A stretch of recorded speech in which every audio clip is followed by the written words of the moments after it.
Welcome, friends, it's the Movie Film Podcast. Movie Film Podcast, enjoy the show. Zaki and Brian are talking about movies. Movie Film Podcast on the radio. Welcome to Movie Film. This is episode 95, brought to you by Mr. Boy Productions. My name is Zaki Hassan, and with me once again is my good friend Brian Hall. Hey, what's going on, Zaki? Not much. We had kind of an extended layover. I'm assuming it's because you were too busy to talk to the people who are waiting for us to talk to them.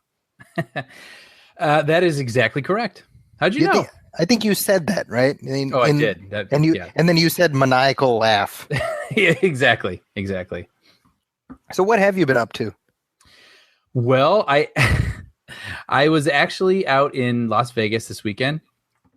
Nice. And there was the slot machines and the whatnot, but I was out there for a very unique reason as well. I went out there with my friends. Oh, wait, what? Whores? No, whores. It's a family show. But no, I went out there because we went to this company where you can rent time with construction equipment. So we went out in this like big open dirt field. And I got to be honest, Brian, I liked my answer better. But no, I got to drive around an excavator, which is, the big claw arm that digs into the ground. And it was pretty rad. I'm not going to lie. I dug a hole 20 feet into the ground, which I was pretty happy with. And then I took monster truck tires and carried them across this thing and made a pile out of them. And then we even played basketball with them, like picked up basketballs with the scoopers and dumped them into stacks of tires to shoot hoops and stuff. It was, I gotta say, we all left there like it was a total blast. Wow. So yeah, I'd never heard of this. Apparently I brought it up and some people have seen this on like some reality shows and whatnot, but yeah, it was a really good time. So I highly recommend it. So that's what you were doing last week in lieu of recording our show. That was, among other things. Okay. So yeah, I haven't seen a whole lot of movies recently, but TV and whatnot, and I'm like deeply embedded in Uncharted 4 currently. So I'm really enjoying the heck out of that. Yeah, you keep talking about that whenever we record. Yeah, I saw an article, I want to say it was on AV Club, about how there's no good like PG adventure film kind of things, and they reference National Treasure, which I've personally never seen, but I get what they're saying when they reference it. Like there's just no cool, all ages, decently made, enjoyable adventure films. And then one of the top comments was like, that should be Uncharted. And I was like, that's what I'm saying. I ranted on that for like 2 minutes on the last episode. So playing the game, I'm like, Club is listening to our show. That's what that means. Yeah, right. And it's just such a blast. I love the game. I love the characters. I'm actually going a little bit slower than I think I normally would because I don't want it to end. So, well, nice. Good times had over here with the PS4. And other than that, you haven't seen any new releases lately? No. There's a lot that I want to see though. I've been watching a lot of older stuff. I've been showing my boys sort of stuff from the catalog. I think I mentioned in a previous episode how I showed them the Goonies, and that was a fun experience. Yeah, so tell me about that, because I remember watching it probably when I was about Humza's age, which is weird. So the Goonies, they enjoyed it. They had a good time. I mean, they I don't know that it really stayed with them. Like they're not like, oh, I want to watch it again. They're just like, oh, okay, But I have a feeling that if I were to put it on again, they'd probably watch it. That's interesting. I wonder, because like when we saw it, like there wasn't anything to compete with it necessarily because it was what it was. Like that's what exactly we had. Well, like when we were kids, you had like 5 VHS tapes that you owned, maybe. Yeah. And then you'd rent a few things from Blockbuster. Right. I mean, now, I have my Vudu account where I have literally hundreds of movies at their beck and call. Right. So it's harder to stand out in that pack.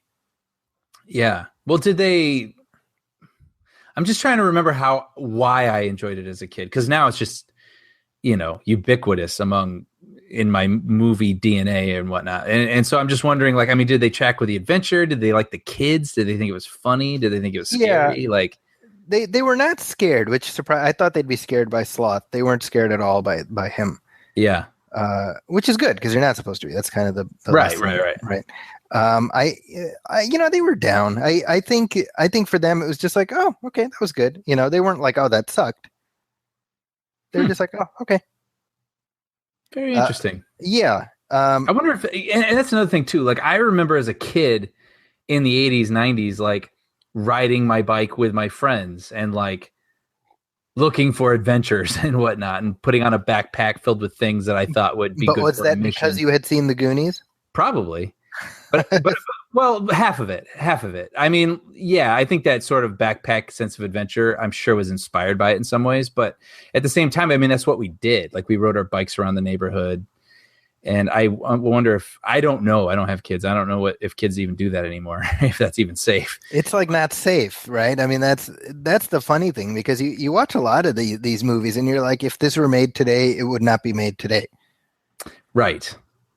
So I just wonder if there's sort of a spirit that just doesn't quite exist. I mean, they're not tech savvy necessarily. And yeah.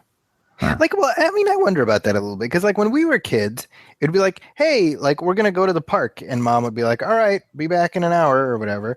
Yeah. And then you'd just go like 10 blocks away or whatever, and you'd find trouble to get into.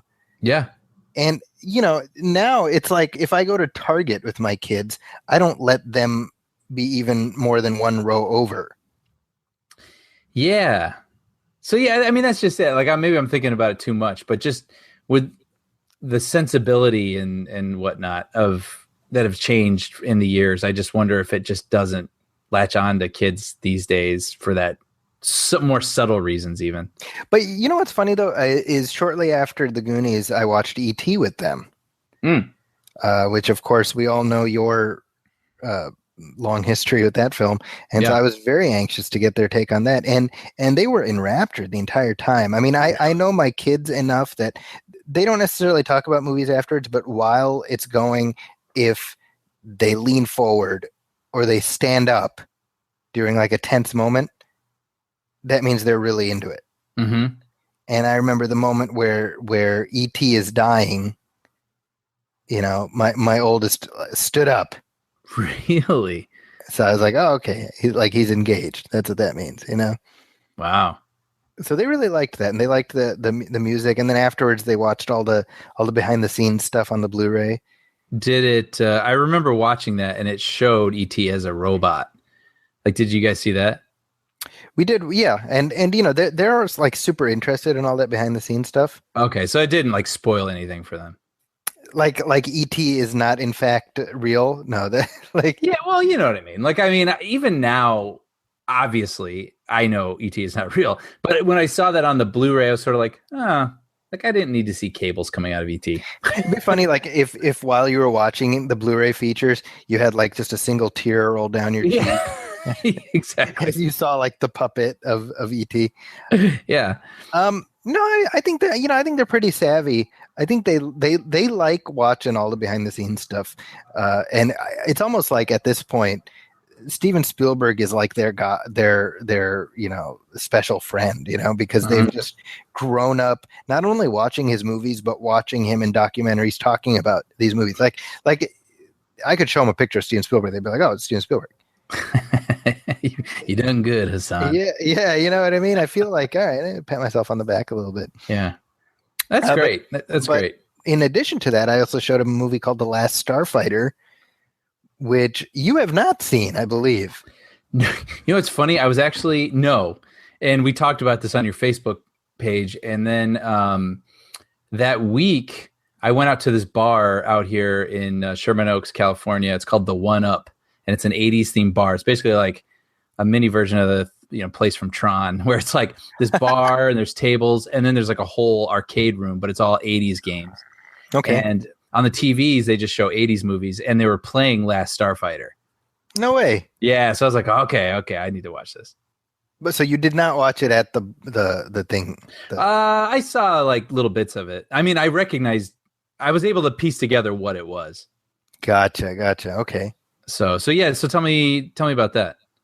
Well, so I'm a big fan of The Last Starfighter. I watched it a bunch when I was a kid, and I've owned it on DVD and Blu-ray, and now I have it digitally. But I actually haven't watched it that much. So this was actually the first time I was seeing it in probably 15 years.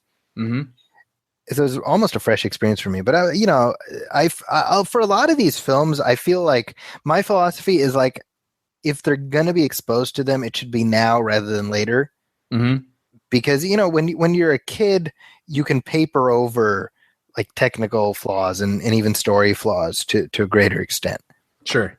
And so I was like, well, I don't remember this movie as well, and I feel like they'll enjoy it, but let's watch it now so that if it is idiotic, they won't be too egregiously offended, But I gotta tell you, they liked it, and so did I, man. Yeah. I was just genuinely like, I just think like you watch a movie like that and you're like, they don't make them like this anymore, and they really don't. It's just this sweet story, and for those of you who haven't seen The Last Starfighter, I mean, it's about this kid. It's such a quintessential 80s movie that you couldn't make it today. He lives in this trailer park, and he's kind of like the go-to handyman and whatever, and he always like takes care of other people and puts off his own life. And he's really good at this video game, this arcade game that is there, and it's called Starfighter. And he beats the arcade game, and it turns out that game is actually like the recruitment test for this intergalactic peacekeeping group called the Starfighters. That's great. Yeah, and I mean, it's one of these premises that's so goofy, right? But it just works, and it's just a lot of fun. I would actually love for you to watch it. Yeah, well, I mean, it sounds like being a child of the 80s, that plot sounds great. Yeah, it's like, yeah. I thought I remember hearing recently that there was talk of remaking it. So apparently they've been trying to get people to remake it for a long time. At one point, Steven Spielberg tried to get the rights. Interesting. Yeah, well, and Seth Rogen and a bunch of people, and the writer has him locked down. The writer will not sell the rights. And if he's not going to sell that story to Steven Spielberg, like, I mean, that's what I'm saying, right? That's yeah. If Steven Spielberg comes to me and he's like, I would like you to, I'd be like, I will do whatever you want. Yeah. Yeah. Which is interesting because that movie that Spielberg is working on now, Ready Player One, a lot of people have compared that plot to The Last Starfighter. Well, now we know why he's doing that, because he couldn't get The Last Starfighter. So well, screw you then. Yeah. Yeah, and it's directed by Nick Castle, who was actually the original Michael Myers. Really? Yeah, in the first Halloween, he played Michael Myers, and now his directing credits are not stellar, but The Last Starfighter is one of the better movies. He also directed like Mr. Wrong, which is that movie starring Ellen DeGeneres. Really? Which is the most like ironic title in hindsight. Yeah. Right. Well, didn't that movie come out the same day as Phantom Menace? No, that was 1996. That was a couple years before that, because it was before she came out of the closet, right? Oh, I see. That's why in hindsight you watch Mr. Wrong and you're like, well, every man is Mr. Wrong. Right. It's not your fault, Bill Pullman. It's everybody. Yeah. Well, I mean, it would have to be that scenario for Bill Pullman. But and wasn't it? I feel like there's like really early computer graphics in it. Yeah, it was like the first movie to use CG in a real world setting. So unlike Tron, which it's an entire fantasy world. This is like, it's meant to be quote unquote real. Well, I will I'll have to check that out. Yeah, check it out. Let me know. To be continued, folks. We're gonna come back and TBC. We'll see what Brian thought of TLC. Starfighter. TLC.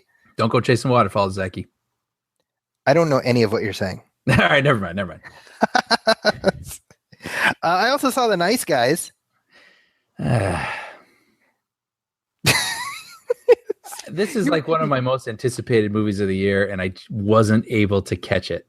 But You chose to play in the dirt in Las Vegas rather than do homework for this show. I dug like the best hole. It was totally worth it. But I am dug your looking own forward- ditch, Brian. Yeah, exactly. I want to hear what you thought about this movie. So I loved it, Great. and that's it. No, so this is of course written and directed by Shane Black. It's the latest Shane Black buddy pairing movie, right? Which is that's kind of his stock and trade. That's what he does, and he does it well. Mm-hmm. And he did it about 10 years ago with Kiss Kiss Bang Bang, and this is sort of a spiritual successor to that, even though it's set in the 70s. Mm-hmm. Ryan Gosling is kind of a hapless private eye. Russell Crowe is a leg breaker for hire, and the two of them are forced together through circumstances that are beyond both of their abilities. And then next thing you know, comedy gold ensues. Yay! And that's the movie. What I want. Yeah,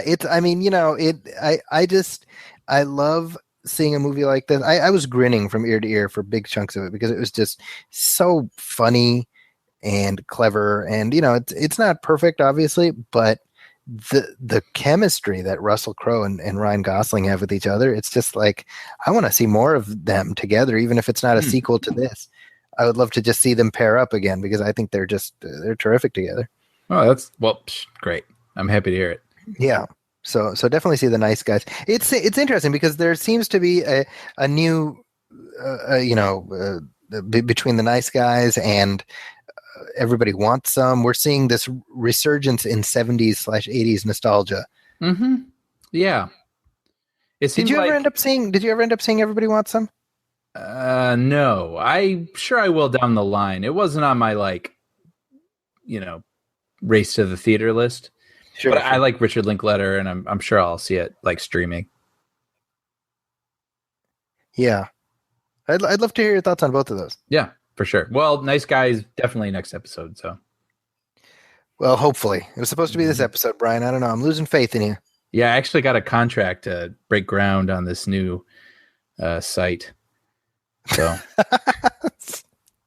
we'll see. Thanks to all your digging that you were doing. Yeah.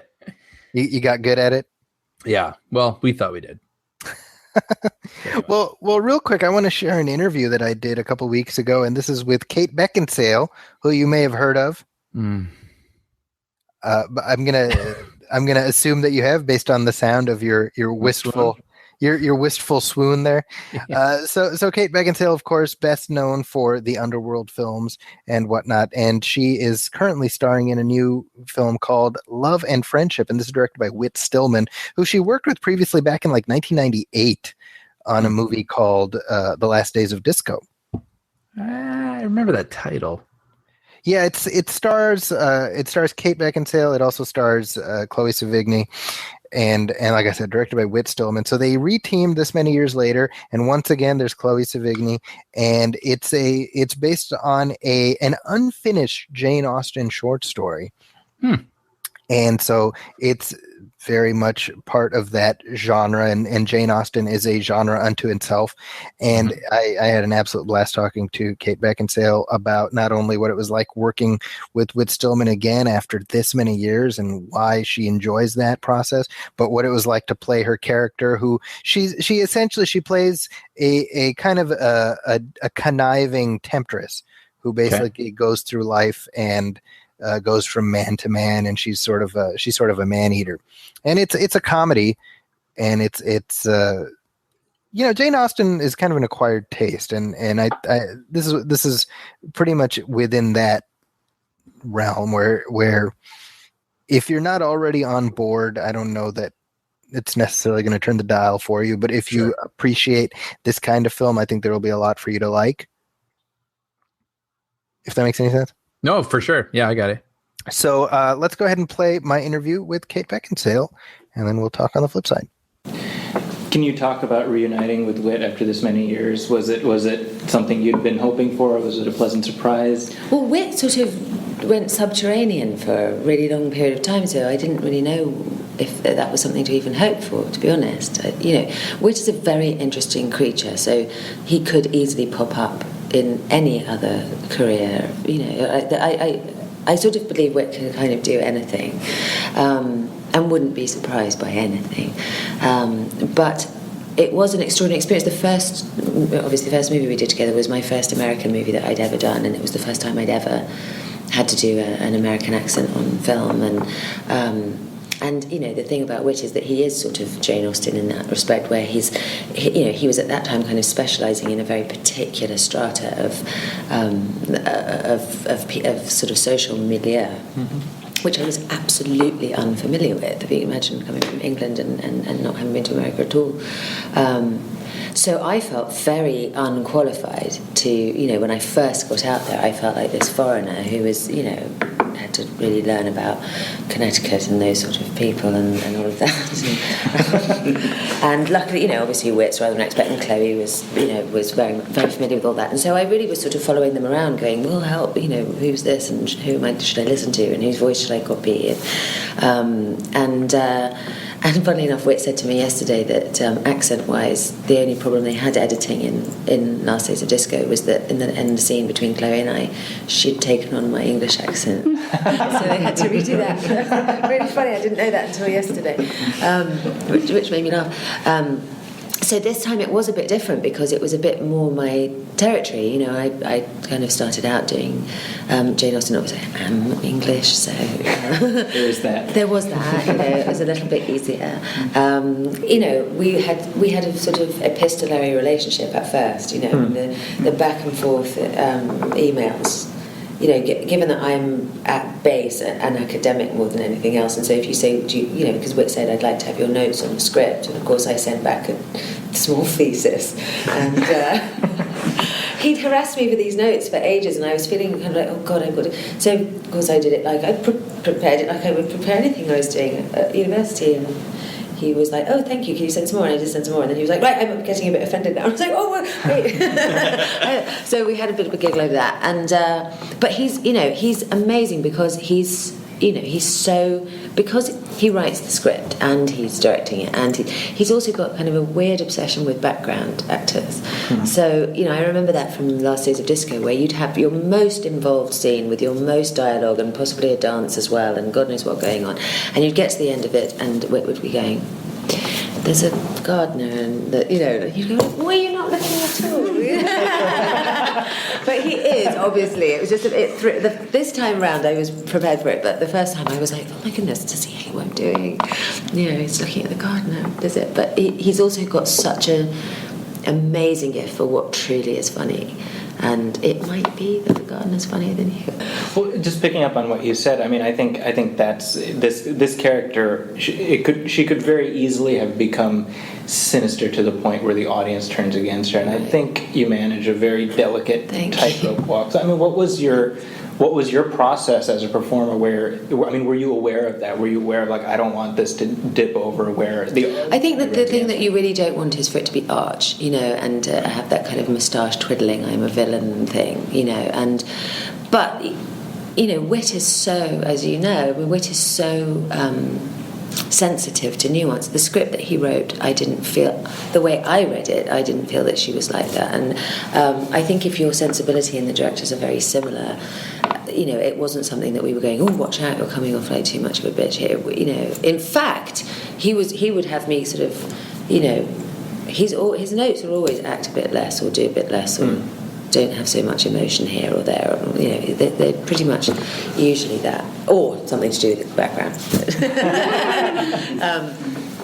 But you know, I found it very important to be very aware of the social situation that she was in, because this character, who's an intelligent, charismatic, you know, woman with a healthy sexual appetite, would be doing just fine in 2016. She'd have an extremely high-powered job. She would have probably a few lovers, and she'd be making her own money, and she'd be fine. The trouble is, she has all of those qualities, and yet she's in this kind of constraints of a society where it is sort of impossible to have that kind of a lifestyle unless you've secured yourself a husband, and it's frowned on if you're not married, and you can't have multiple lovers and, you know, be a serial monogamist or whatever it is that people are, you know, whatever. And so yet she has that sensibility. So how's she going to sort of go about that? And I think I think the way I would mostly describe her is that she's somebody who very much wants to have her cake and eat it, and does, which is, especially for this period of literature, for a woman, it's kind of super unusual. It kind of subverts, what's supposed to happen if you've got multiple lovers and you're doing all this business that she's doing. You're supposed to get syphilis and die. That's what normally happens, or you die in a fire, like Dangerous Leaves, or whatever. It's like something terrible happens to you, to be a sort of morality tale. Even Mansfield Park. I mean, the adulteress doesn't do well at the end of that. Right. Whereas, she gets every single thing that she wants, and there's something kind of, you do root for that a bit. So there's a spirit there that, even if you don't want her in your life, there's a spirit you kind of cheer a bit. She's 100% self-serving and self-justifying, and she's not insecure at all. There's something quite nice about It's liberating. playing and seeing a female who isn't plagued by any sort of self-doubt whatsoever. I mean, yes, you don't want her in your family, but as a thing, it's kind of like, go you. And that kind of slightly sociopathic thing of, this plan has failed. Oh no! Oh well, okay, this way, and just Plan B. changed it. Yeah, exactly. But in a second, it's quite heroic, really.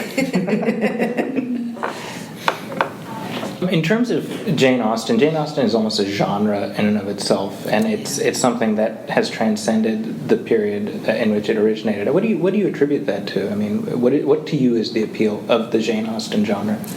I think this is such a different vibe than what we typically associate with Jane Austen. I think she's obviously, the kind of social commentary and the sort of very light, very character-based humour is amazing. She's also the most brilliant romantic writer. I mean, that whole Mr. Darcy relationship, to me, sort of forms the kind of template blueprint for nearly every romantic comedy there is. It's like, oh, well, I don't like him, he's very grumpy and rude. Oh, I'm in love with him. It's like, that's like every movie. She sort of created that whole thing, and that is, that does kind of capture the imagination. I'm not sure. I think what I was struck by, like, for example, realizing how many hundred years ago this was written,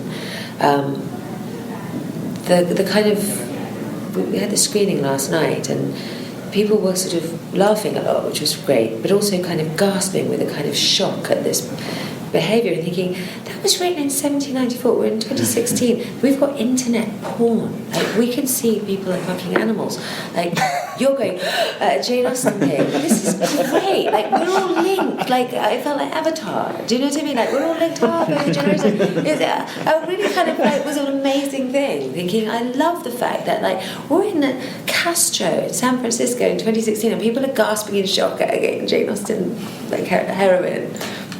Not much has changed, really, in that sense, that human thing. So I did really like that. So how about that, Brian? How about it? Yeah, good times. We're just taking in what we just heard. Yeah, no, I know. I was just letting it wash over me. We're just letting it savor in the idea that we can now count Kate Beckinsale as having been a guest of the Movie Film Podcast. Absolutely. Friend of the show, Kate Beckinsale. That's a thing we can say, and it's kind of true. Kinda. It's partial. It's more than 0% true. Yeah. So casual acquaintance of the show, Kate Beckinsale. It counts. Yeah. I probably wouldn't ask her for help moving, but if I saw her in a restaurant and I needed to borrow salt, I would ask. You'd feel comfortable doing that. I would feel comfortable doing it. Right. You'd be like, friend of our show, Kate Beckinsale. Yeah. Can I borrow your salt? Mm-hmm.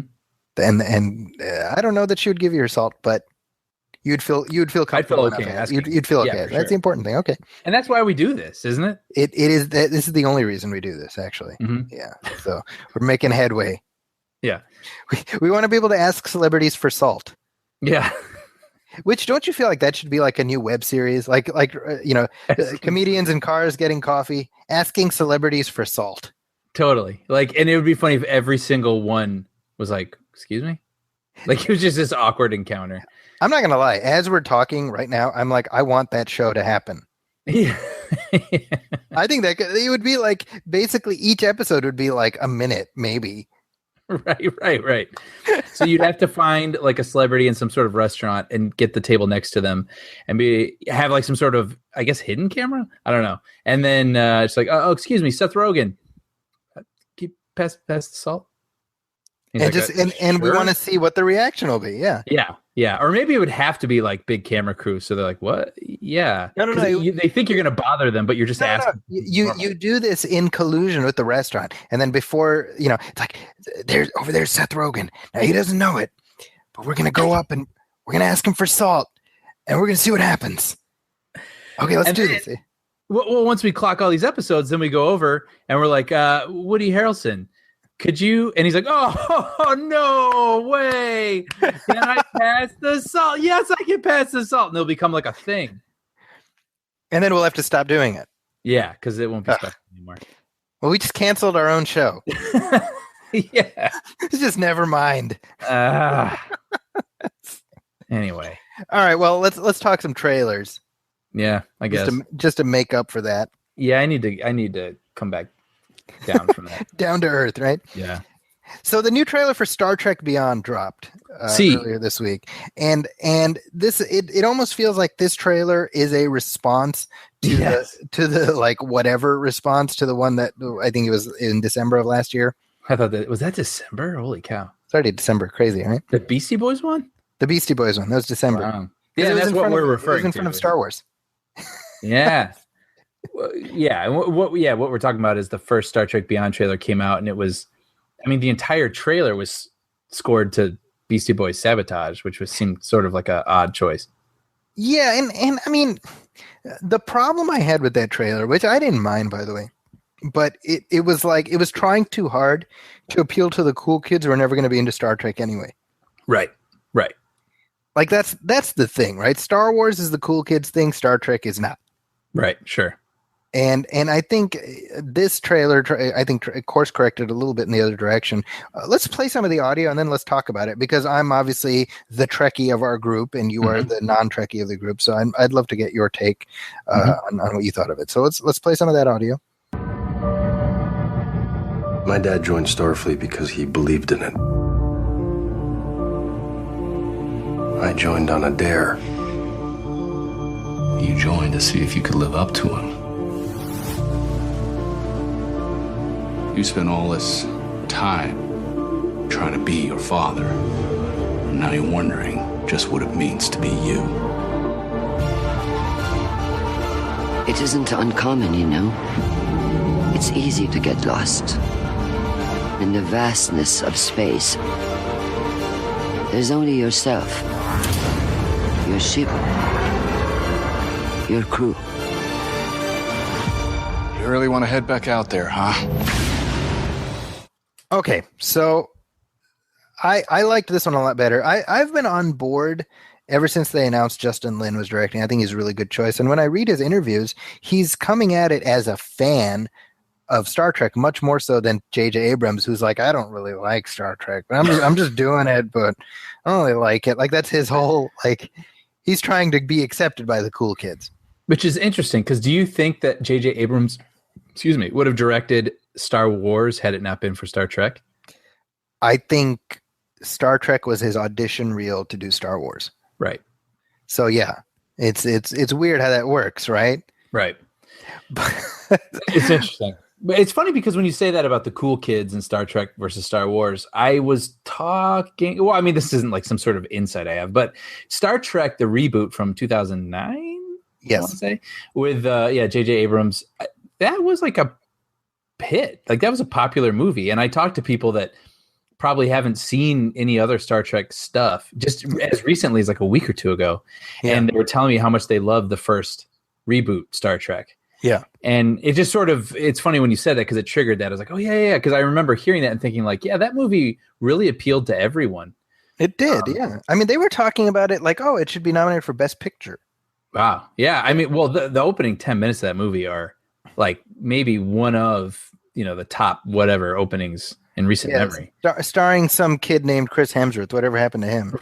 Right. I mean, it's phenomenal. And yeah. So yeah, I'm with it. I only saw the second one, Into Darkness, once, and I remember not hating it as much as everyone else, but I'd like to see it again. Yeah, I watched it again recently, and I disliked it immensely, if you recall, when we talked about it. I'll say, in fairness, I disliked it less. Sure. Just sort of taking it as a spectacle, and, within its own, as a sequel to the '09 movie, I think it works fine. My issues were obviously coming from the fact that, I am a longtime fan, and I didn't like how it was sort of leaning on the emotional investment that we have in the previous films without really earning it. Right. But I've watched both of the reboot movies with my kids, and it's always, I always love experiencing this stuff through them, because they've seen the original movies, they've seen Next Generation, they've seen it all, and they have no trouble buying the reboot. They're just like, oh, it's just younger Kirk and Spock, and I mean, it's like, for them, it's just totally normal. Oh, that's old Kirk and that's young Kirk, which I find fun. So they're like super excited to see Star Trek Beyond. And I'm like, wow, this will be the first Star Trek movie that they get to see. So I'm kind of excited about that. Yeah, that's cool. But what do you think of this new trailer? I dug it. The way I think I feel about these films is, I feel like I described this about a lot of movies, actually. Yeah. I haven't heard what you're going to say, but I think I know what you're going to say. Yeah, you probably know what I'm going to say. Like, I don't even know when it's coming out. It's not on my calendar, but that week when it comes out, I'm going to be like, oh, nice. It's going to sort of catch me by surprise, and I'm looking forward to hanging out with this gang again. Yeah, I like these movies. I like the cast. I like the energy they have. It totally looked like a fun to me, the trailer. Yeah. I like that they're making a conscious effort to not be as grim and sort of oppressive as the last one. Sure. It's swinging a little bit in the other direction, which, I mean, I think Star Trek should be about optimism. It should be about the spirit of exploration. And I think a legitimate gripe about Star Trek Into Darkness, I mean, it's right there in the title. It shouldn't be about darkness. It should be about superseding that, and sure. It feels like, at least just from what we're seeing in the trailer, it feels like an adventure in the vein of the old TV show, where it's like, oh, here's another adventure of the crew of the Enterprise, and they're all good at what they do, and let's see how they get out of this situation, And Simon Pegg co-wrote the script, and he comes at it as a fan. Justin Lin is coming at it as a fan, and you see that reflected in little ways. The uniforms have been tweaked slightly, but even more than that, if you look at Chris Pine's hair, his hair is styled in the manner of William Shatner's hair in the '60s show. It's funny. I didn't even think about that, but that's funny. Yeah, I mean, like they very deliberate. I was like, oh, look, he has Kirk hair. Like it's very obvious, So yeah. I like little touches like that, which tell me that this one is being guided by somebody who has a little bit more familiarity with the brand. And I was kind of ripping on J.J. Abrams only jokingly. I think what he brought was necessary, which was the perspective of an outsider saying, okay, explain this to me as somebody who doesn't know all this. Right. And I think that was effective in that, I mean, let's be honest, for all of the griping that people did about Into Darkness, it was a massive, massive hit commercially and critically. I mean, these last two movies have done better than any of the other ones. Right. So, it's all about perspective. Yeah. But while we talk about stuff that gets fans in an uproar, obviously another new trailer dropped, and this is for the Ghostbusters reboot. Oh, don't get me started. Just kidding. Let's play some of that audio, and then you can gripe at me about that. It will haunt you every night. Whatever it is, no one should have to encounter that kind of evil. Except you girls. I think you can handle it. Oh, good. Thanks. We have a gift. We see what no one else is willing to see. We do things others can't do. Ghostbusters. If there's a paranormal problem, we're the ones to answer the call. Hello. That's the most beautiful thing I've ever seen. Okay, so as I recall, neither of us was down on the previous trailer, right? No, I was sort of imitating the like pre-recorded response. Yeah, it's this controversy. It's just weird how it's not going away. It seems like it's heating up. No, and I'm so over it. Like, it's ridiculous. Yeah, like if you didn't like the first trailer, dude, totally legit. That's fine, and it's just I hate that there's this immediate reaction. Like, just when I hear people bring up Ghostbusters, I already like sort of steel myself, like knowing what's coming when people are going to talk about it or what. It's like nobody's even seen it. Yeah, well, I mean, I saw a video that this guy posted who's an online critic. His name is he goes for Cinemassacre, and he was Angry Video Game Nerd, I think. Who I like, by the way. I like those videos. I've never seen any of his videos, so all I saw was this. And he drew a line in the sand. He's like, I'm not going to watch it. I'm not going to review it. That's it. Fine, whatever. And I mean, ultimately, that's his prerogative, right? Whatever, sure. That's fine. But I just found it weird to make a manifesto out of it. I totally agree. It's like, right?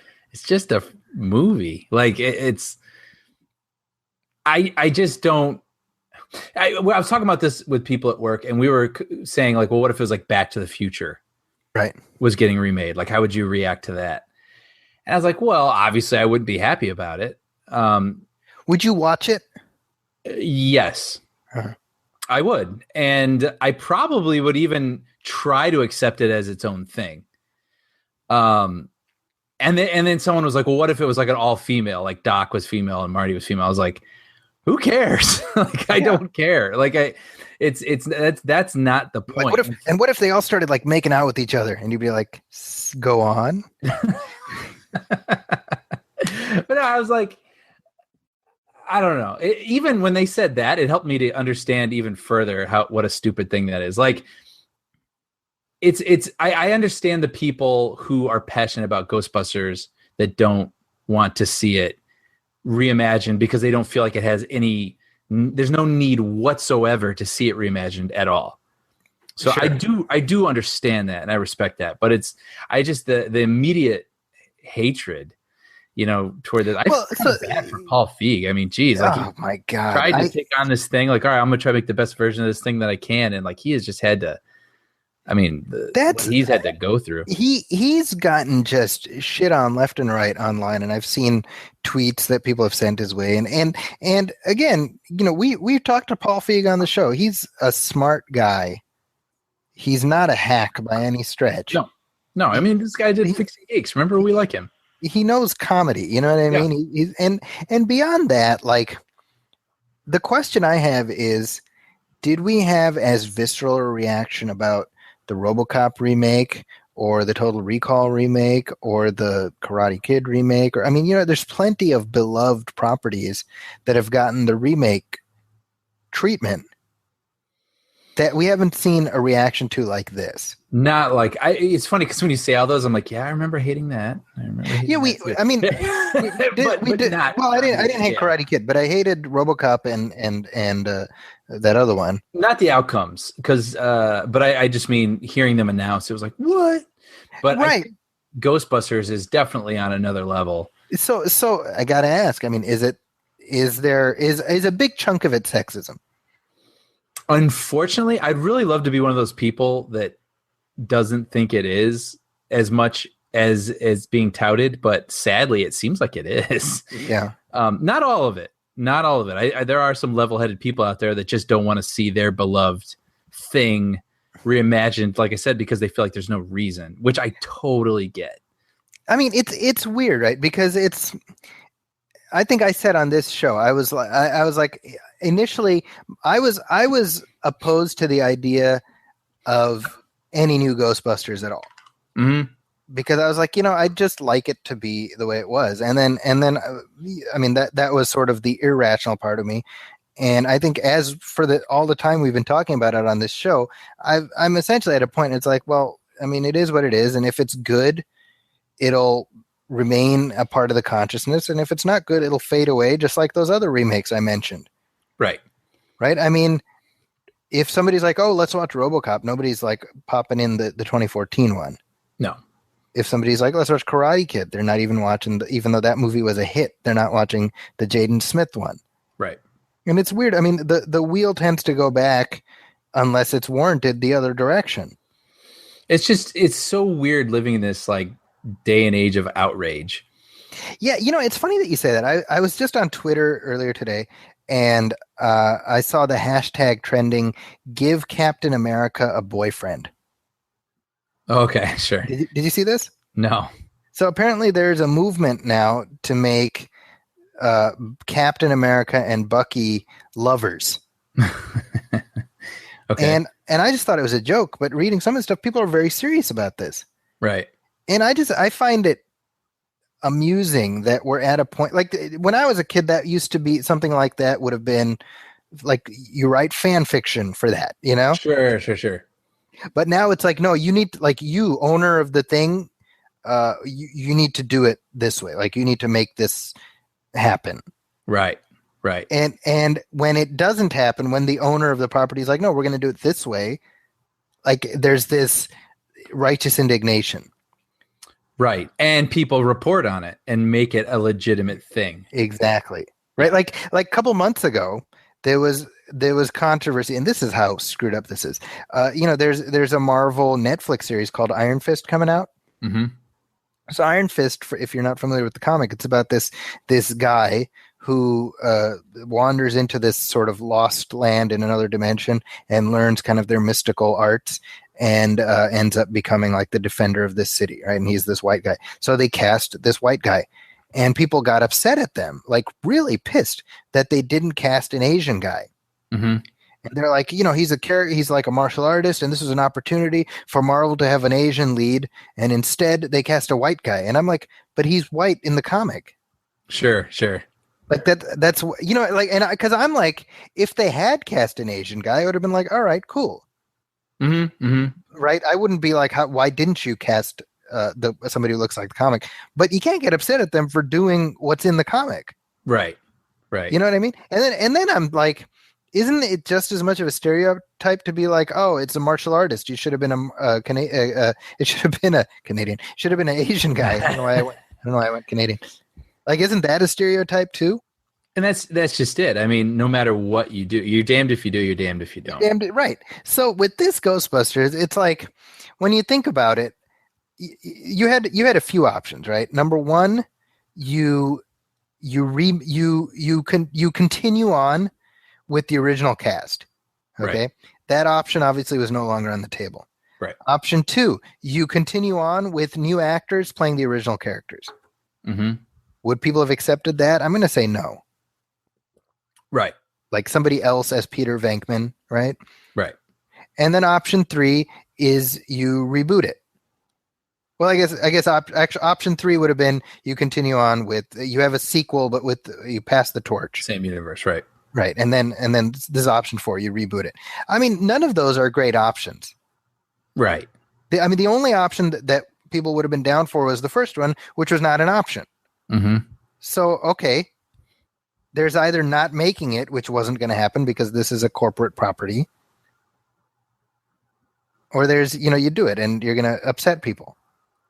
I think in hindsight, I think 3 was probably the way to go. Which is continue in universe.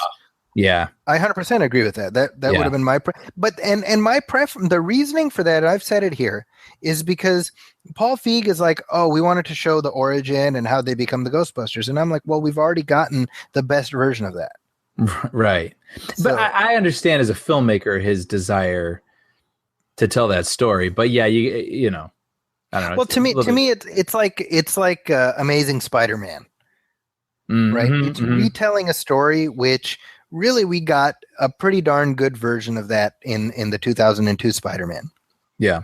So the remake then becomes, we're telling the same story, but we need to make it slightly different just to be different. But they already did the best version of it. So this is by definition then the less good version. Right. Kind of the same thing. That's the same barrel that he's staring down with Ghostbusters. Yeah. As opposed to, the Ghostbusters have been out of business for 10 years and, Peter Venkman is my uncle or whatever. Like, I mean, I just feel like that people would have been more down for that. Yeah. Yeah. You know? to not erase the thing they love, which Star Trek had the respect not to do. Which Star Trek had the foresight not to do, because Star Trek, when you think about it, is the first of this wave of legacy sequels that function as both a reboot and a continuation. Right? Because we saw it with Creed, we saw it with Jurassic World, Star Wars: The Force Awakens. It's both reboot and sequel. Well, having said all of this, it's perfect segue, right? Well, I was going to say, what did you think of the trailer? Oh, okay. Before we say, we haven't even talked about it. That's true. we covered a lot of ground. Yeah, I mean, I laughed. I laughed a few times. Yeah, I think it looks like whatever. Like I will go see it. Yeah. There were some moments that I found that I chuckled at. Oh, for sure. Like there's some cringy stuff, but also, I mean, I've seen this come up elsewhere. Like Paul Feig has a humor that's hard to put in a trailer. Like he doesn't do punchlines, right? He does people in scenarios. So it's a little hard to sell that in little moments. But yeah, it looks. I don't know. I kind of dig the look, like the colorful look, and I also like the. I like the joke at the end where Leslie Jones had the ghost on her back, and somebody does a selfie. Yeah, the selfie was kind of like whatever, but like I did like her like. Just like just gonna go. Yeah, walk away. Like she's like walking out with this thing on it. Like that made me laugh.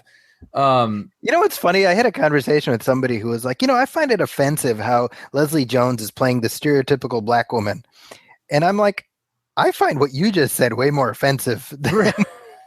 right. That's really funny. I think Leslie Jones is playing the stereotypical Leslie Jones character. Yeah, I mean that's kind of her shtick. She's I want my muffin, Matt. Yeah. If you've ever seen her on SNL, but yeah, I mean, she's just being that. I mean, it's. I thought that was a funny gag, and there's a bit in I don't know if it's in the domestic trailer or the international one where Cecily Strong is like the mayor of New York or something like that, and she's just really ragging on the Ghostbusters. And I don't know, it's just the banter back and forth is pretty funny. Yeah. So I wouldn't put money on it, but at the same time, I'm not rooting against it by any means. Do you think it will be a hit? Man, I am so curious. Yeah. I really don't know. I mean, internet bluster is really hard to quantify. Here's the thing, Brian. Honestly, even if it's just a pile of shit, I would like it to do well. Just so that these friggin' guys don't feel like they won. Yeah, like if we say enough hateful things, we can make something crumble. For sure. I totally agree with that. But you know what I mean? Yeah. It's so hard to say. Like, I don't know. If you're Sony, I mean, you got to be like, what have we done? Like, what have we wrought? Like, there's no way to predict. I don't think there's no way to predict what this thing's going to do. It's going to do what it's going to do. Well, there we go. They should put that on the poster. Ghostbusters. It's going to do what it's going to do. Brian Hall. We'll see. I mean, to me, it's kind of like it's like the presidential race right now, right? Like I'm not a huge Hillary Clinton fan, but the alternative is Donald Trump winning, which I find horrifying. Right.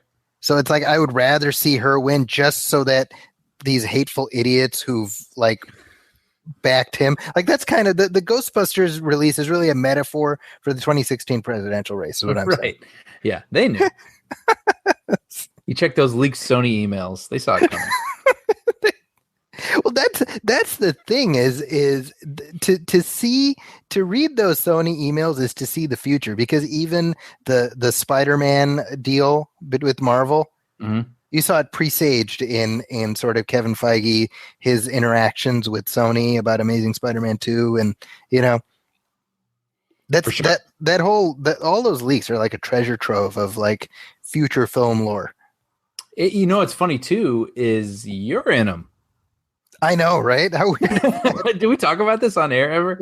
We might have mentioned it. Yeah. Okay. Yeah. They took little blurbs from your reviews and passed them along to one was for Fury. Yeah. One was, and I don't remember what the other one was. That's really funny. Yeah. So random. Yeah. Crazy. But anyway, moving on. Ghostbusters is not the only 1980s property that's coming back with a vengeance. We also have a couple things coming to TV.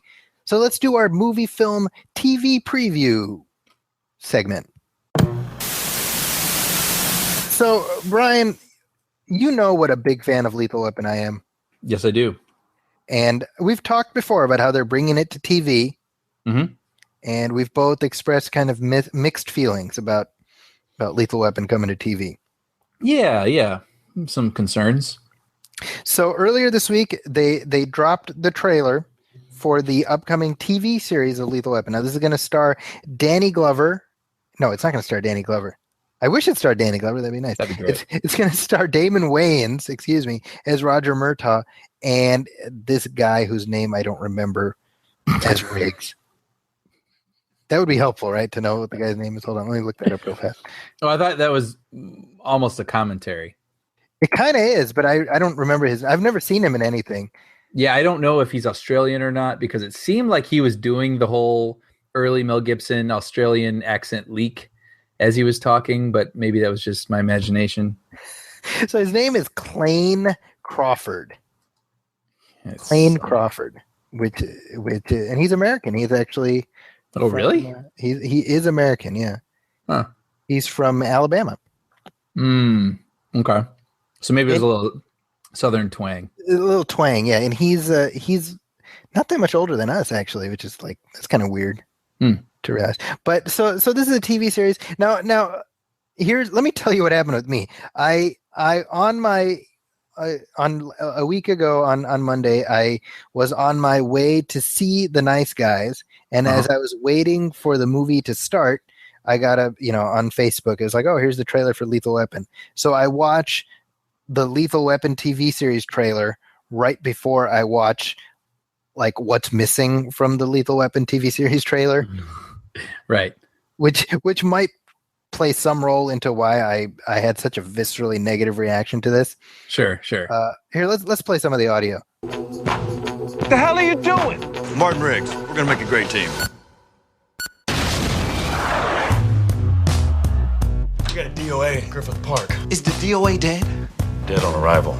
Does it mean something different here? No. I just want to make sure there's no one else left for you to kill.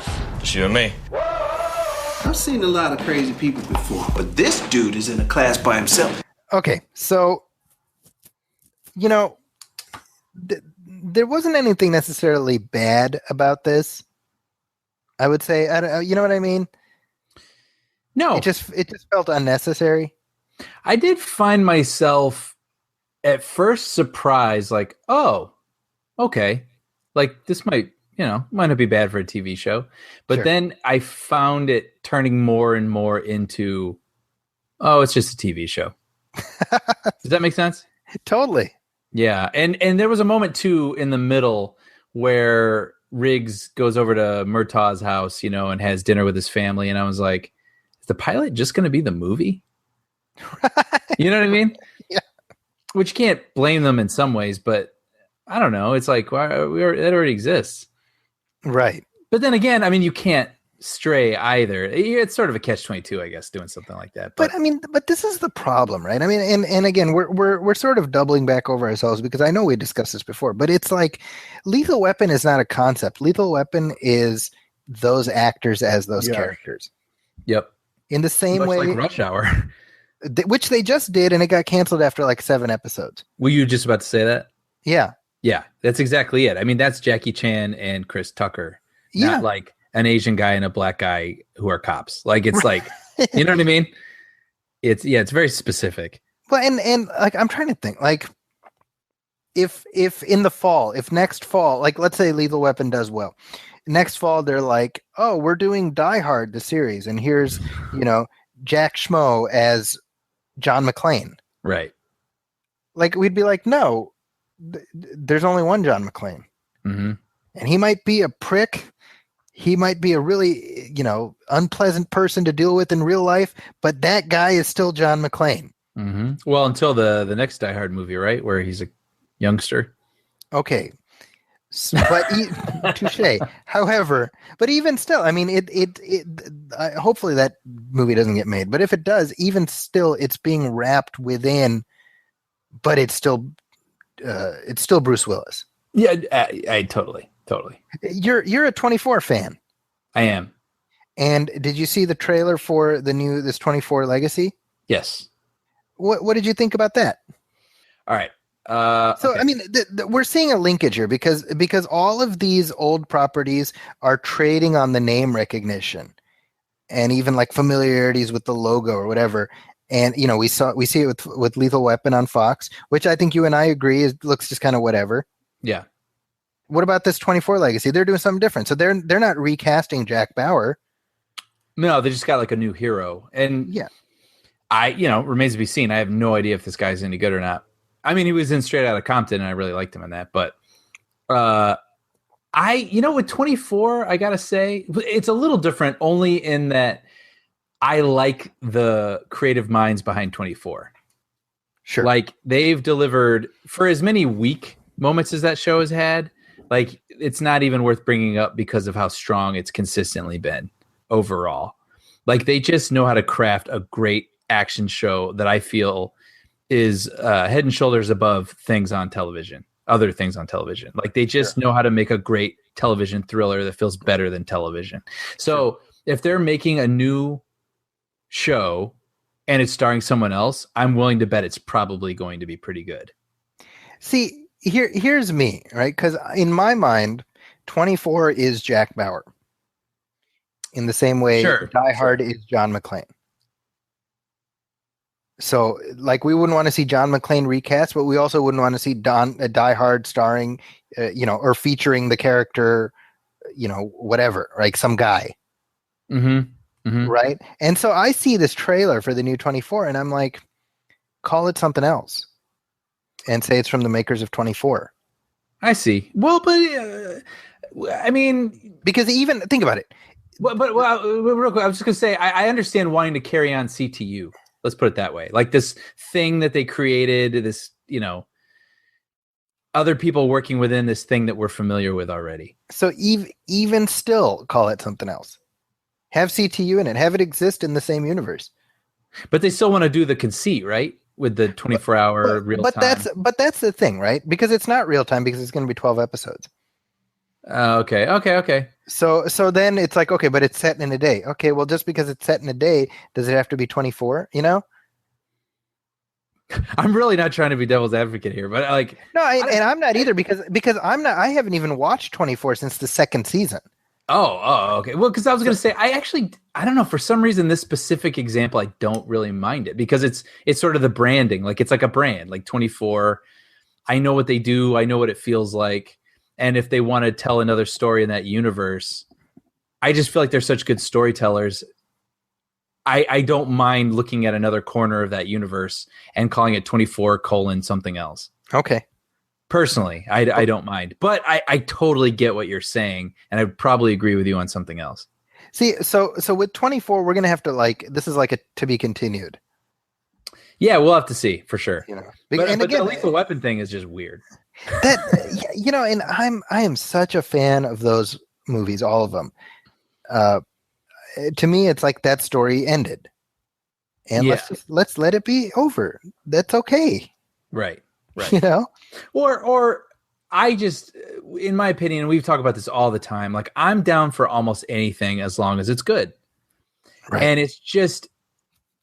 Lethal Weapon could be something good, but it probably won't be. That's the disappointing thing. Right. Like there's gosh, how many times have I said this? There's a good version for almost everything.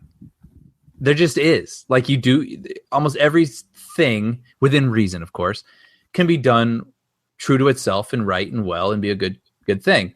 But this will probably, I don't know. The trailer didn't look like it was going to be that. It looked like it was going to,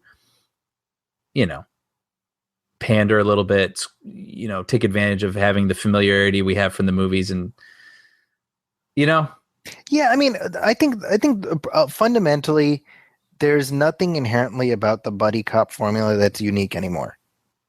No.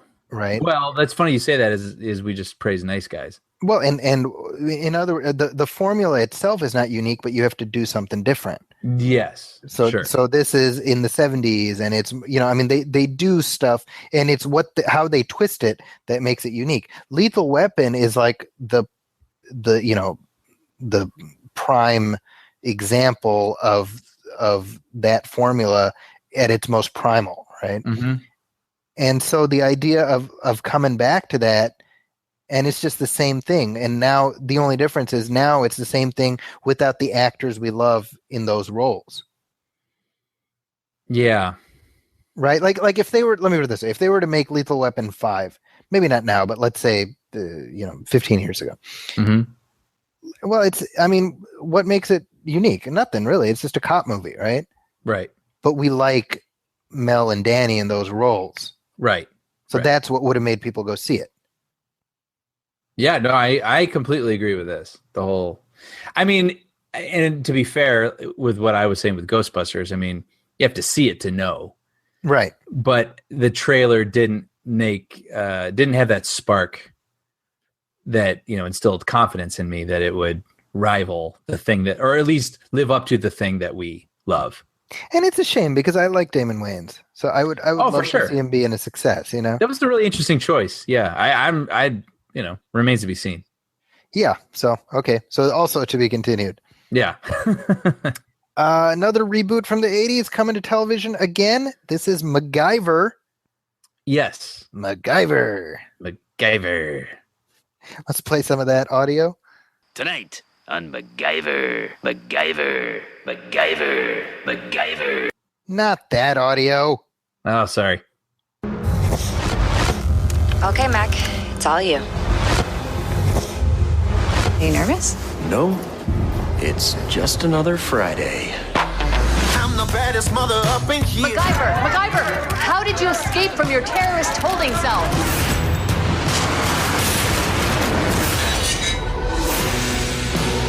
Just like my dad always used to say, everything I need is right in front of me. I'm building a strategic task force of the best and the brightest. I want you to be a part of it. Okay, so this stars Lucas Till, and this is a ground-up re-envisioning of the iconic MacGyver TV series Mythology. Can we say mythology? Not really. It's just one guy, right? Richard Dean Anderson. Right.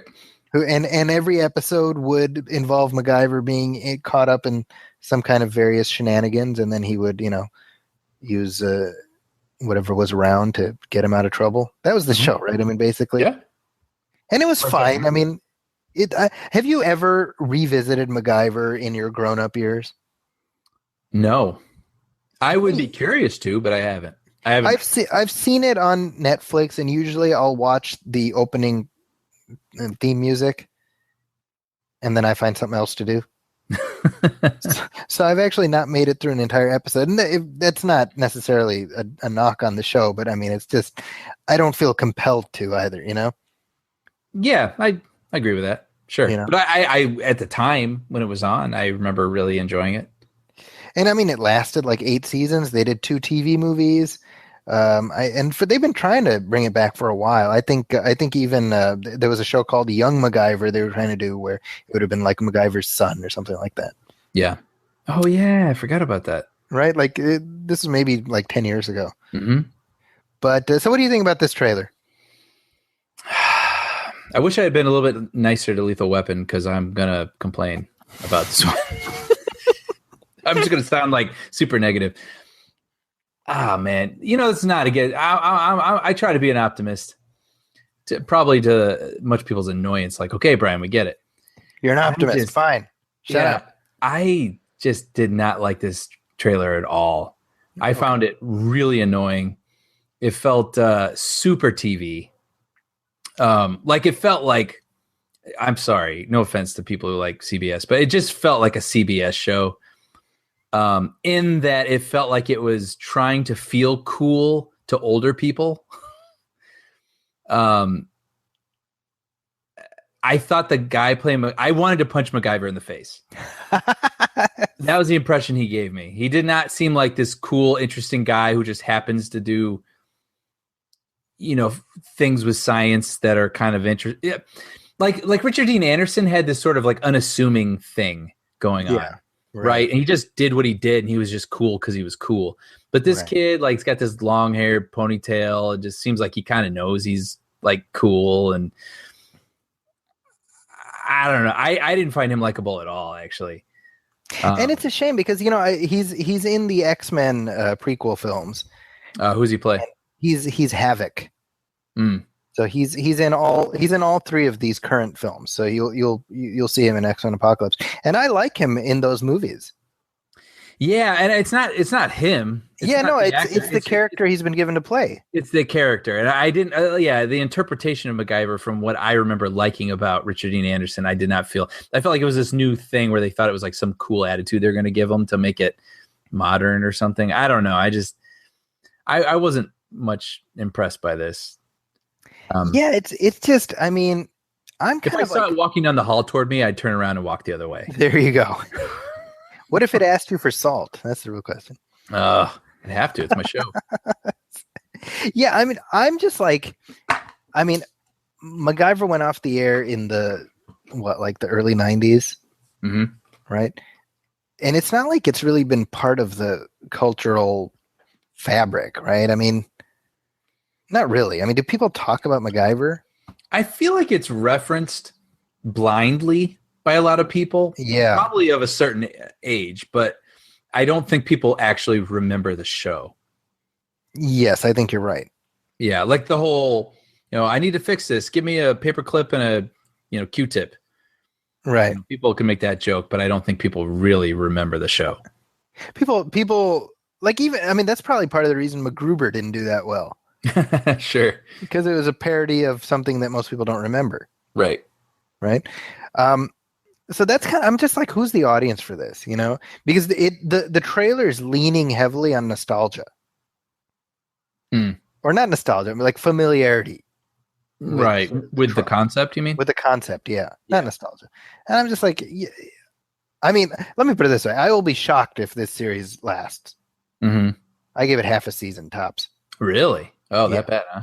I mean, I just can't imagine, It's like a couple of years ago they did a new version of Bionic Woman. I don't even remember that. Oh, I do, on NBC, right? On NBC, yeah. See? Yeah. And it lasted like a minute and a half. Yeah, sure. And then there was like maybe 10 years ago they did Night Stalker, which was that's a show from the 70s, and they did and it's this stuff where it's so heavily, it's such a sort of cult artifact that you do a new version that basically has nothing to do with what people liked about that original. So it's like, who are you trying to appeal to? Well, it's funny because I want to clarify what I said earlier about it trying to feel cool to older people. Like, it makes me think of, I think it's, what is that friggin' show? NCIS, maybe? Yeah. Where the girl, she's like a hacker. She's wearing pigtails. And she's all like quirky. She's the quirky one. You know what I mean? Like, that's a cool person who knows computers. Like, it feels like that sort of person who came up with that reimagined MacGyver. That totally makes sense to me. That's what it felt like to me. Okay, so thumbs down for the trailer for MacGyver so far. For sure. Okay. One last movie that's being reimagined for television, and this is Frequency, which is going to be a series on the CW, and it's based on a 2000 film starring Dennis Quaid and Jim Caviezel. This is the TV series based on that. Let's play the trailer for that real quick. CQ, this is WQ2Y. Hello? Hello? Hey! Where you from? Queens, New York. Get out. Bayside, born and bred, right here. Maddox was ridiculous tonight. Greg Maddox is in Atlanta Braves, Greg Maddox? As in Game 2, World Series. Come on, Queens, you're breaking my heart here. No, I get it. 1996. There you go. Game 3, Bernie Williams jacks a 2-run shot in the bottom of the 8th. Let's do it. I'm good for 20 on that. It's not a prediction. Right, because you're Nostradamus from Queens. It happened 20 years ago. You weird me out here, Queens. What's your name? Frank Sullivan. Are you screwing with me? Me? Are you serious? My name is Raimi Elizabeth Sullivan. My father's name was Francis Joseph Sullivan. Hey, who are you? I burned the box. What? Tell me you did not just burn the box. Dad? So, Brian? Yes. Are you a fan of the movie Frequency? Not a lot of people remember the movie Frequency. No, but I do remember liking it. And I remember thinking it was a really cool concept. I saw it with my dad, and it's like a total father-son movie. And we had our little moment at the end, and like, love you, son. Love you, dad. You know, kind of a thing. And yeah, it's one of those time travel movies where if you think about it too much, like blood starts coming out of your ears. Right. You know. So first of all, when I saw this trailer, what amused me is that in the movie, the past.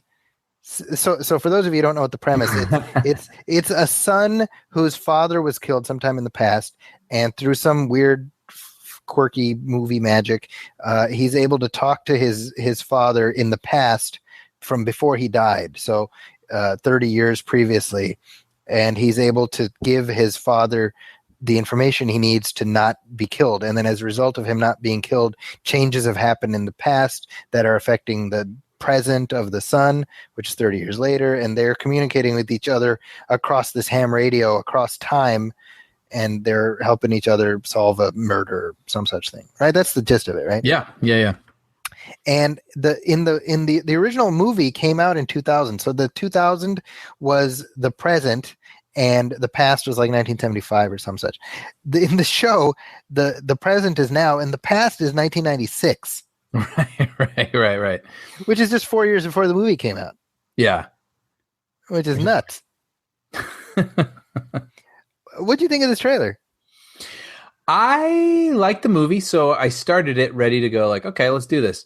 And it had that sort of like, she's a working woman just trying to make her way in the world, like music going on, like boom, ding, things go wrong for her sometimes, you know, like kind of music. Yeah. And I was like, oh, come on. But then it got over itself. Well, I think it's probably a prerequisite if it's a CW show. But then it turned it into, I thought it looked pretty good. Same premise. It's except it's a female this time, and she's a cop, and she talks to her dad, and I guess it seemed like he was estranged, or no, he died. That was why, right? But he wasn't well liked. Was that? Did I get that? No, right? Yeah. So I couldn't get a sense exactly. I think she had some kind of a rough relationship with her father. And then the police officer in the film, Dennis Quaid is a firefighter. Yeah, it's funny because that's what I was feeling as you were reminding me of it. I thought it was a little different, but that's just the past changing. But yeah, no. By the time it was done, I was like, oh, that was kind of good. I'm curious how they sustain this for a series. That I have no idea. Like, how does it not become Case of the Week? You know. Well, Case of the Week is the only thing that makes sense. Like, it'd be hard for them to like, how do you serialize this story? Well, that's not true. I guess I can see it. I just assumed it was like one arc for the season. Right. I could see that. I don't know. But I did think that the trailer increased in like, not quality, but just like it sort of found its voice as it went along or something. And it wore it proud. It seemed to me. What I found amusing is that we're at a point now where Mekhi Phifer is like the fat chief, who's like, oh, that's who that was. He was striking me as familiar, but I couldn't place him. That's funny. Yeah, he's like I don't know. You've been working too hard. You know, give me your badge. He's like that role now. Wow, and that was Eminem's friend. And I know. Wow. This ain't no movie. This ain't no Mekhi Phifer. Exactly. This ain't no movie. There is a Mekhi Phifer. That's where we're at now as a society. You just have to accept that. Wait, what'd you think? You know, I didn't see anything. It looks like a well-made show, but I didn't see something that would make me want to watch it regularly necessarily, barring like reviews just being phenomenal. Oh, ditto. I'm not going to watch it, but yeah, yeah. It's got a woman in the lead. I mean, come on. Was this Ghostbusters? Yeah. No, but I will say I thought it would look like a decent trailer. If I had a girlfriend or something that want to watch it, I'd be like, all right. There you go. So if you got any of them women folk in your life, show it to them. Was that sexist? I didn't mean it to be.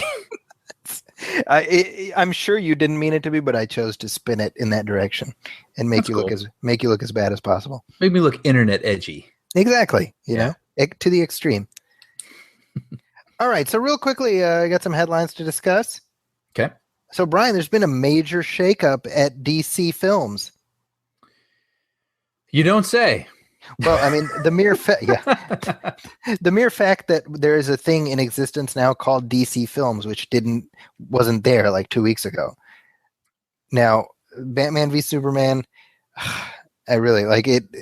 It sounds like all we're doing is dogging on it, but in the interest of factual background here, the film has underperformed relative to Warner Brothers' expectations.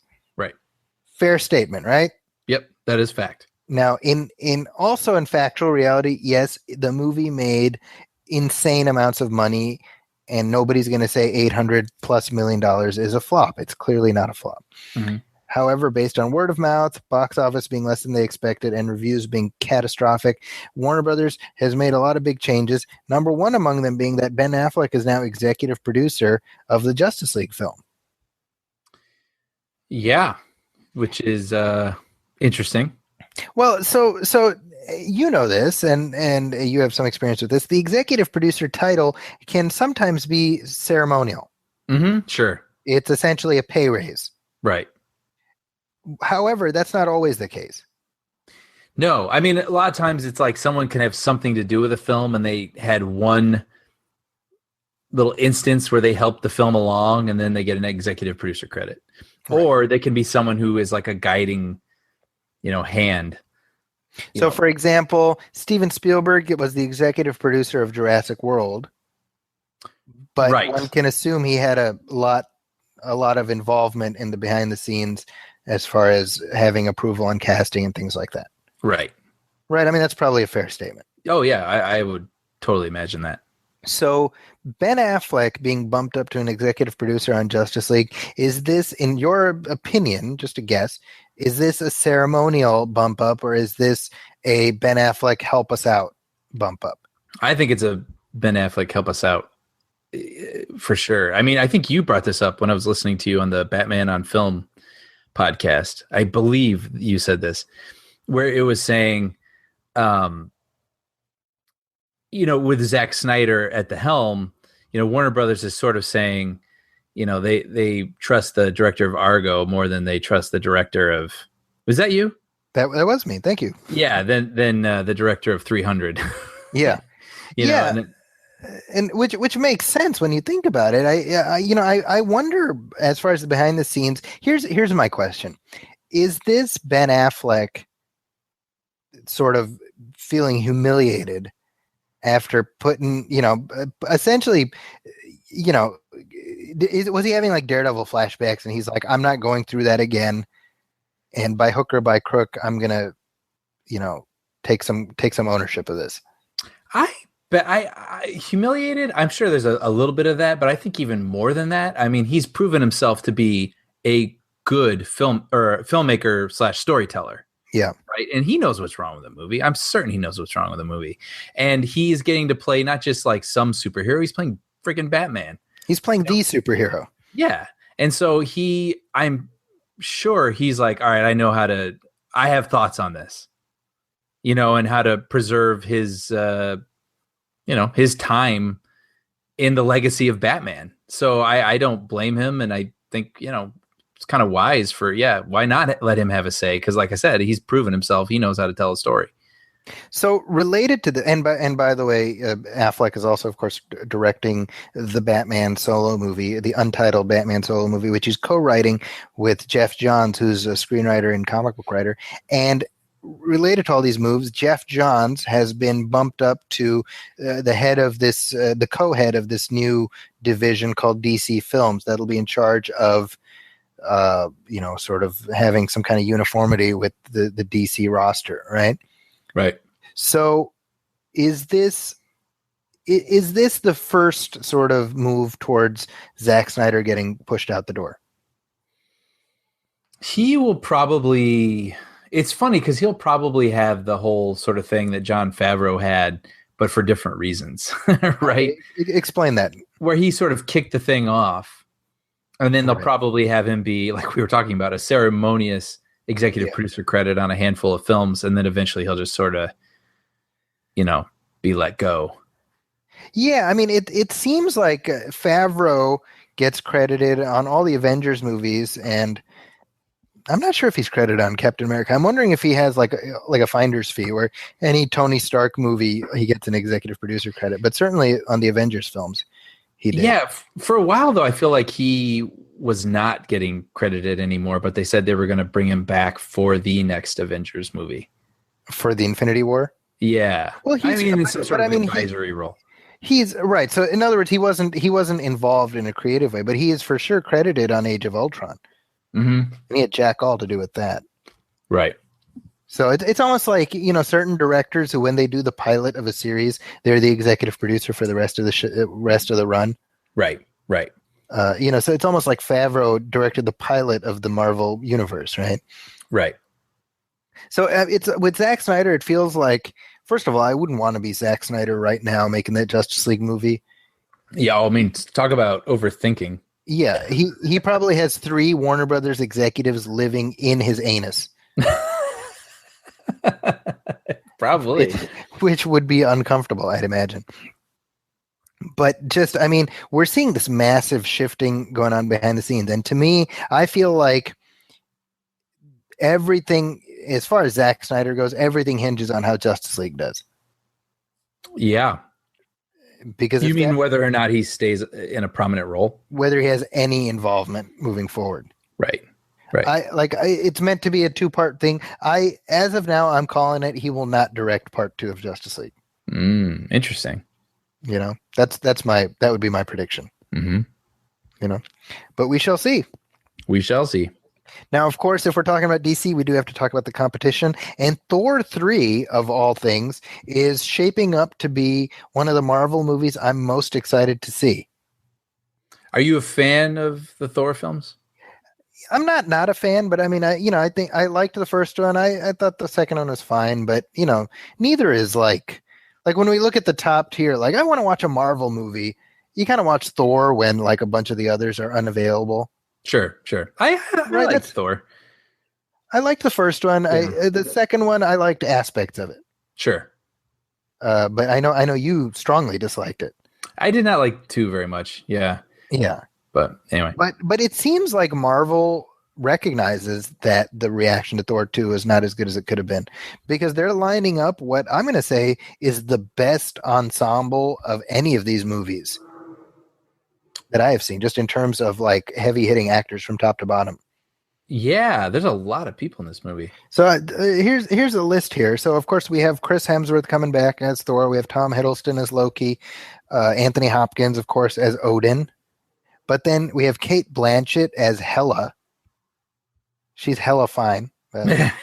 Exactly. Carl Urban is going to be Scourge, the Executioner. We have Jeff Goldblum as the Grandmaster, which I've seen. That's a character from the comics I've read. He's been in the Avengers a bunch, and now I can't help but read his dialogue in Jeff Goldblum's voice. This is perfect. And then Mark Ruffalo is the Hulk. Yeah. Bruce Banner. So this is essentially going to be. This is being directed, by the way, by Taika Waititi. I don't know who that is.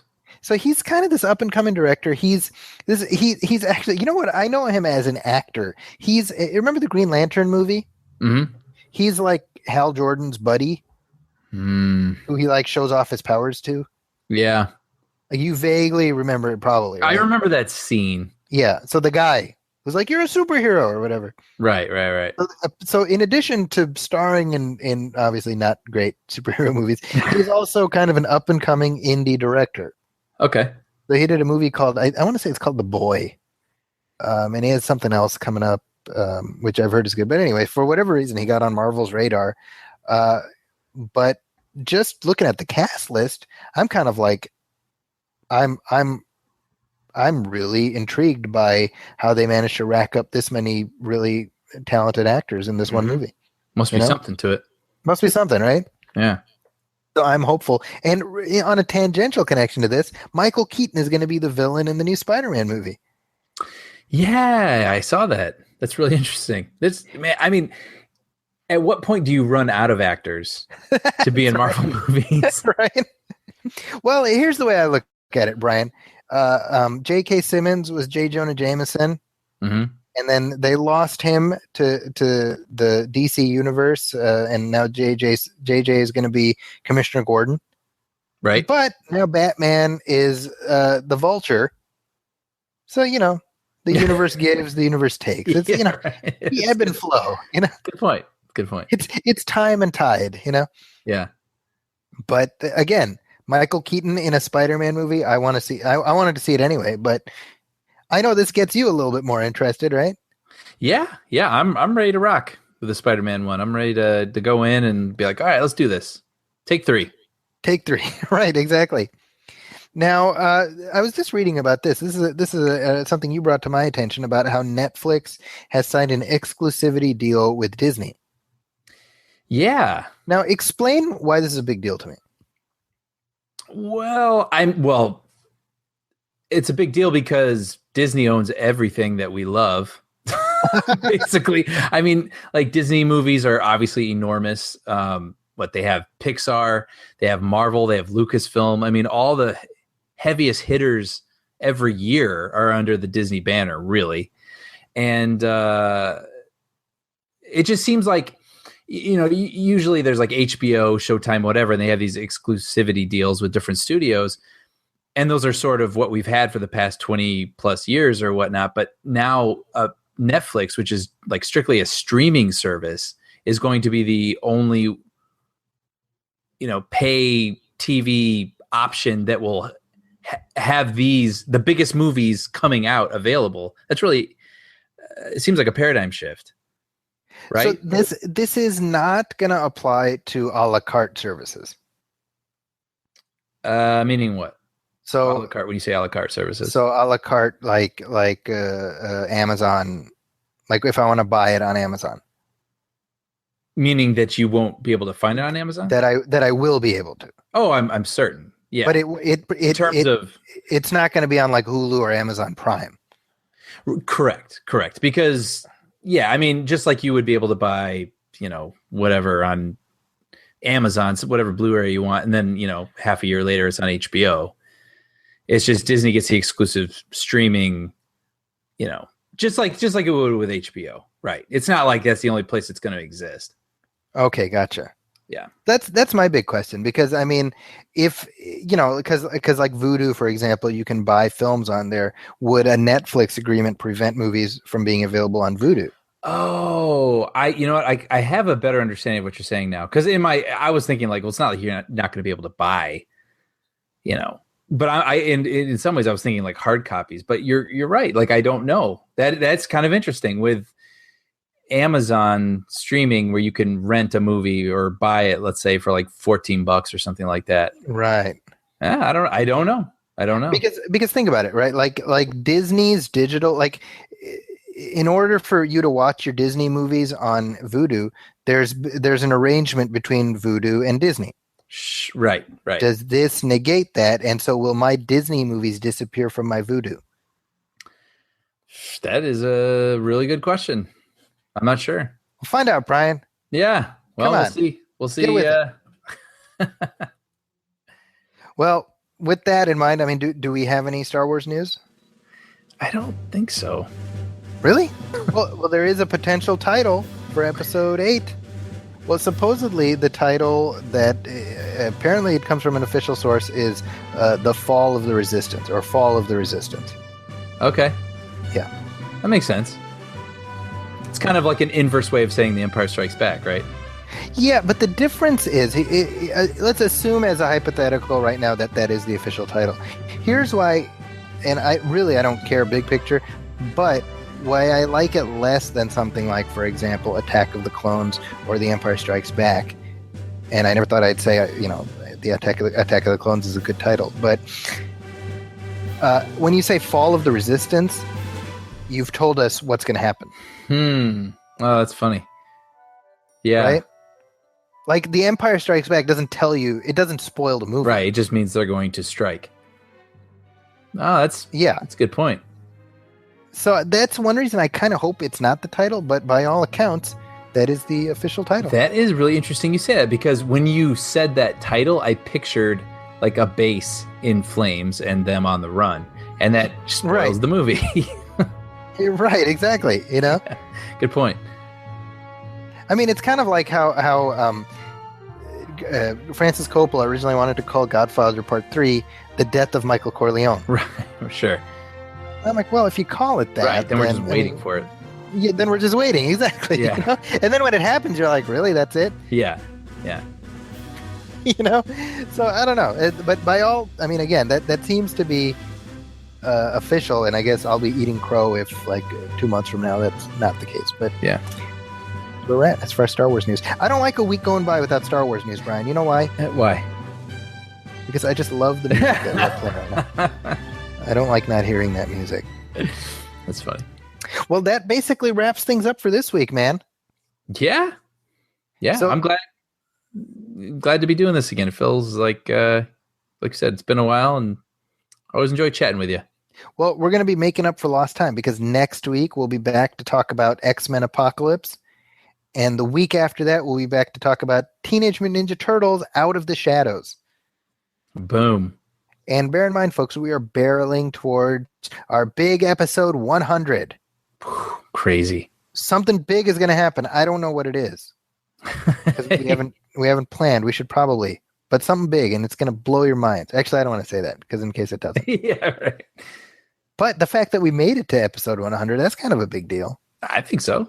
That should blow your minds. Yeah. You know? It's blowing I know that when I heard episode 1 of our show, I was like, I give us half a season tops. Yeah. I was like, if they were to remake MacGyver, that would last longer than this show. But here we are. We've got enough episodes for syndication now, Brian. Oh, yeah. We can strip down 5 days a week. It's great.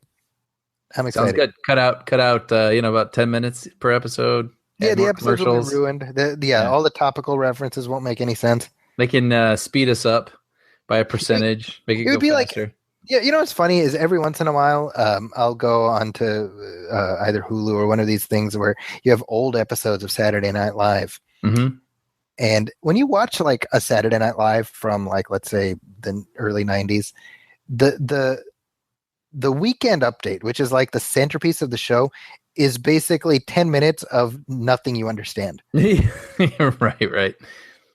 Because it's humor that's so specific to that moment. Like, even if you lived through it, you don't remember it anymore. Yeah. Or it brings everything flooding back. News stories you've forgotten. Yeah, and that you were glad you forgot, and then you're like, oh, thanks. That exists in my head now. Thank you. Well, Brian, anything you want to hype up as we close shop? The current issue of the Bob's Burgers comic book right now features one of my stories, and it's a 2-parter. I think it's part 2, so you can pick up that one and part 1. You can read them out of order, and have it be like a Tarantino film. That'd be fun. There you go. And you should be reading the Bob's Burgers comic anyway. And Bob's Burgers, by the way, also hit 100 episodes. Yeah. It this past Sunday, which was the 22nd, it was our 100th episode. Yeah, crazy. So that's been, I feel very proud to have been a part of the show, and it's really cool too. It's sort of gratifying, like just getting to see all the reviews and celebrating it, and how many people really enjoy the show. Because when I started there, when I tell people I worked at Bob's Burgers, everyone thought I worked at a restaurant. And wow. Just how different it is now. I meet on Halloween, I met people dressed up like characters. Actually, when I was in Vegas, I made a new friend out there, and as soon as I said I work for Bob's Burgers, she knew all the characters on the show. And so, yeah, it's pretty cool. Nice. Yeah, my friend Ingu Kang, who writes for MTV, she wrote a great piece talking about why that show has lasted for the MTV.com. Oh, cool. So actually, check out that article. What's funny? I was in a lock for an episode this past week, and Lauren, the guy who created the show, he was reading that article, I think. Wow, really? Yeah, he brought it up. He said he was reading something on MTV that was really positive, and we're like, oh, because we were all like looking at articles while we were in the lock. That's funny.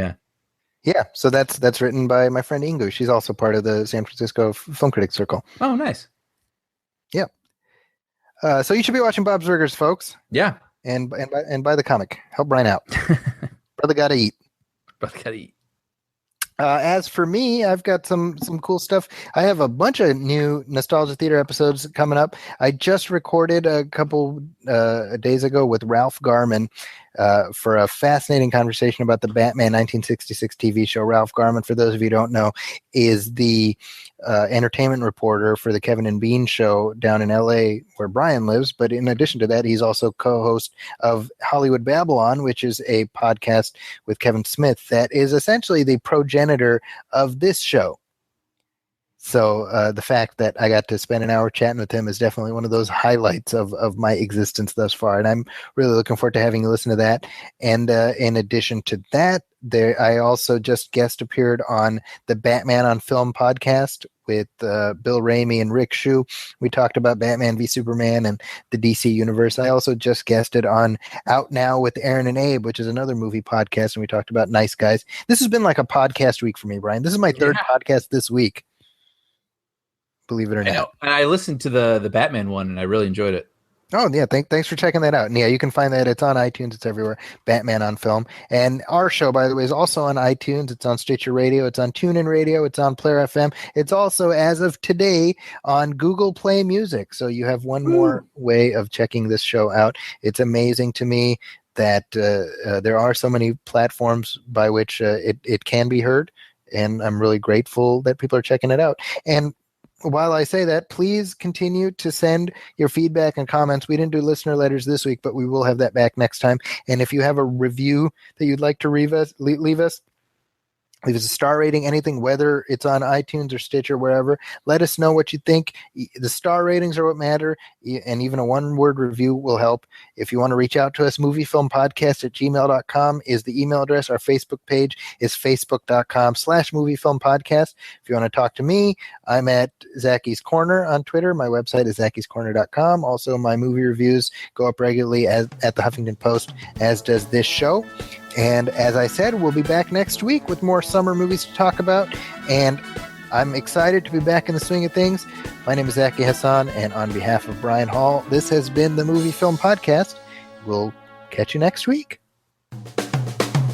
Welcome, friends. It's the Movie Film Podcast. Movie Film Podcast. Enjoy the show. Zaki and Brian are talking about movies. Movie Film Podcast on the radio.